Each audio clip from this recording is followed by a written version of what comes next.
Hello everyone, నేను మొన్న ఒక స్టోరీ చెప్పాను, దాని పార్ట్ 2 ఇది. అయితే నూర్కి పెళ్ళి చేసేస్తారు. అక్బర్ పై చదువులకి విదేశాలు వెళ్ళిపోతారనమాట.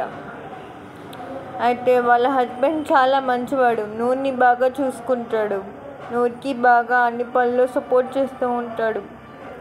అయితే నూర్కి సంవత్సరం తర్వాత ఒక అమ్మాయి పుట్టింది. అప్పుడు నూర్ వాళ్ళ హస్బెండ్తో ఇలా అనిద్ది, మన పాపకి మనం మంచి భవిష్యత్తు అందించాలి, ఎందుకంటే నేనేంటైతే కళలు నెరవేర్చుకోలేకపోయానో ఆ కళలు నా బిడ్డలో చూసుకోవాలనుకుంటున్నాను అనిద్ది. అలాగే చేద్దాంలే, మన పాప భవిష్యత్తు మంచిగా తీర్చిదిద్దుతామని చెప్తారు.